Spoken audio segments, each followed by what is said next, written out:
Sejahtera.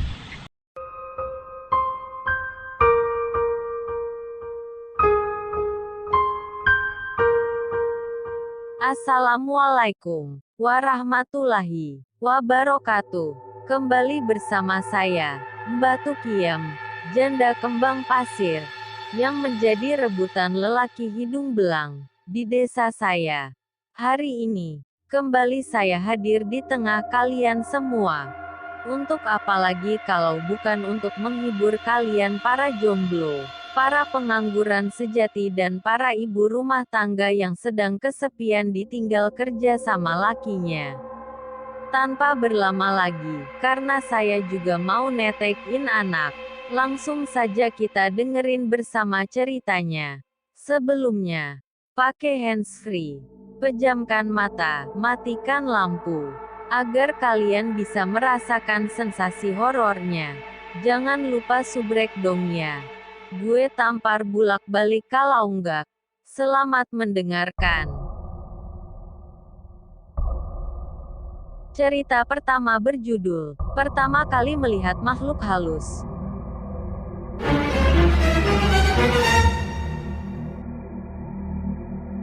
Pertama kali melihat mereka, Samarinda, September tahun 2022. Saya wanita asli Kalimantan. Kelahiran kota Samarinda, Kalimantan Timur lebih tepatnya.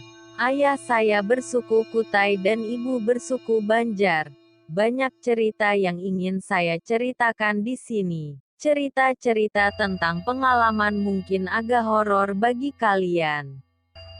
Singkat cerita, di keluarga kami memang sudah menjadi hal biasa jika melihat hantu. Namun bagi saya itu sangat menakutkan. Karena pertama kali saya melihat hal tersebut, hantu, berumur sangat muda bisa jadi sekitar SD umur 5 tahun. Mungkin sosoknya tidak semenakutkan yang di film-film namun bagi saya itu cukup mengagetkan. Ketika samar-samar sosok wanita itu muncul di hadapan saya memakai ikat kepala dengan bulu khas, rambut hitam sebahu, berdiri di depan pintu kamar saya. Seketika saya yang masih kecil pun berteriak memanggil ibu saya. Mama. Saya lihat ada perempuan di depan pintu dengan tangis yang pecah. Saya jelaskan apa yang saya lihat ke ibu saya. Ibu saya menenangkan dan mulai hari itu mata batin saya ditutup. Ketika ditutup apakah sudah tidak bisa melihat hantu? Saya jawab, ya tidak. Tetapi ketika mulai tumbuh dewasa dan sampai saat ini saya masih bisa merasakan adanya mereka dan mereka datang di mimpi saya. Saya tidak mengerti kenapa. Saya pikir hanya sebagian bunga tidur dan sebagian mimpi buruk yang akan lalu. Tetapi semakin saya sadari ini tidak biasa sangat mengganggu awalnya. Pertama kali pindah ke rumah baru, suasana rumah memang di belakang hutan. Karena Kalimantan masih asri. Di samping rumah saya ada sebuah pohon tua. Saya lihat ya seperti pohon biasa saja.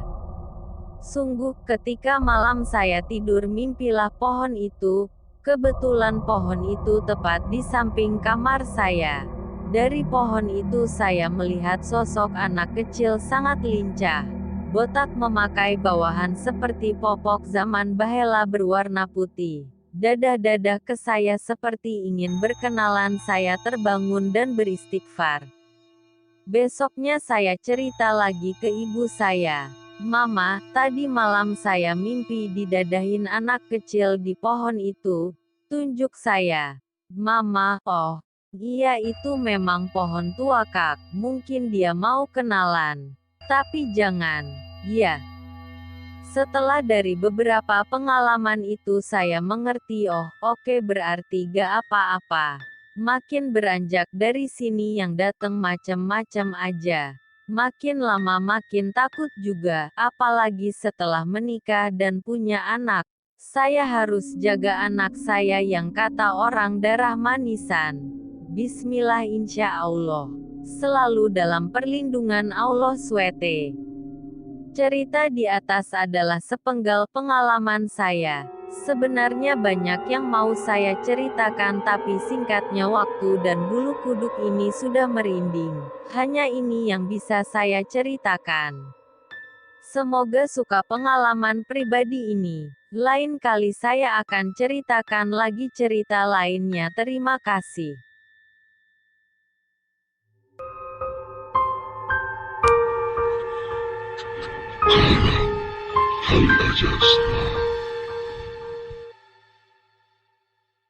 Cerita kedua berjudul Kesurupan Tiga Jin.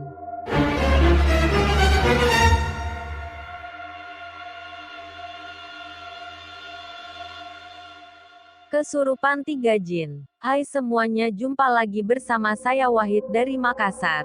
Sekarang saya mau berbagi cerita tentang sewaktu masa sekolah dulu. Langsung saja ya tanpa basa-basi. Jadi gini, saya itu salah satu anggota OSIS di sekolah.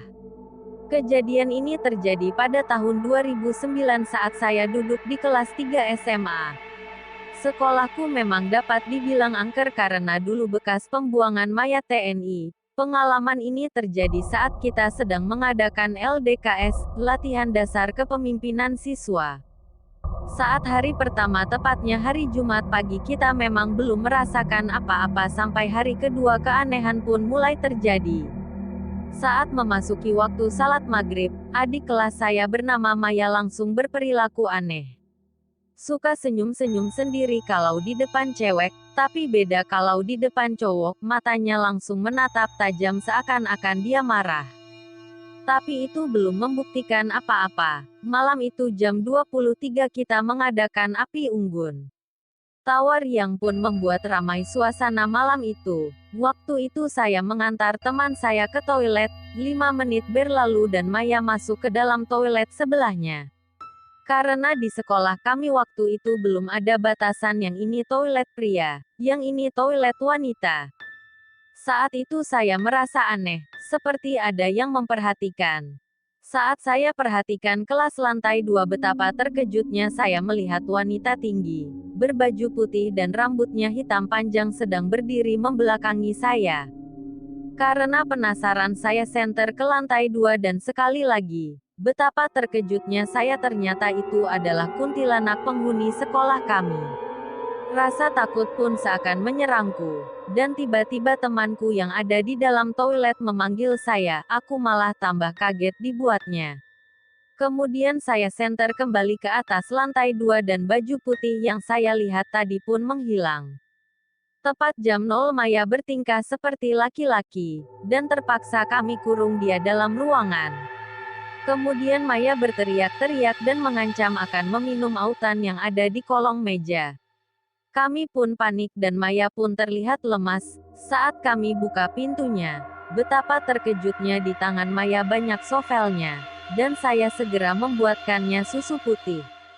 Kami pun bergegas memanggil guru kami untuk mencari tahu ada apa dengan Maya, dan ternyata dia kesurupan jin dari gunung segitiga yang entah kami pun tidak tahu di mana tempatnya. Saat Maya sadar, 2 jam berikutnya saya dikejutkan lagi dengan teriakan dan kepanikan teman-teman dan adik kelasku. Dan apa yang terjadi? Maya kembali bersikap aneh. Dan kali ini Maya kesurupan 3 jin sekaligus. Sungguh sangat mengerikan malam itu. Di saat yang bersamaan 5 orang temanku ikut kesurupan. Kami pun semakin panik. Akhirnya waktu menunjukkan pukul 3.30 pagi, tidak lagi terdengar teriakan dari Maya ataupun yang lainnya. Sudah aman aku pikirku, tapi ternyata ketenangan itu tidak berlangsung lama. Waktu menunjukkan pukul 4.40 kami kembali dikejutkan Maya yang berbicara menggunakan bahasa Mandarin berteriak sambil tertawa. 10 ustadz dan orang pintar pun sudah bergantian menyembuhkannya. Lelah pun tidak kami pikirkan lagi. Sesudah salat subuh kami membacakan ayat suci Al-Quran dan berdoa semoga semua ketakutan ini cepat selesai. Akhirnya saat jam 7 terpaksa kami apel pagi dan bergegas untuk pulang. Saat jam 7.30 Maya kembali histeris sambil memanggil sahabatnya. Terpaksa kami ambil jalan lain. Sesudah kami pertemukan dengan sahabatnya Maya pun diruqyah. Dan alhamdulillah ketakutan itu berakhir lalu kami pun bergegas membawanya pulang.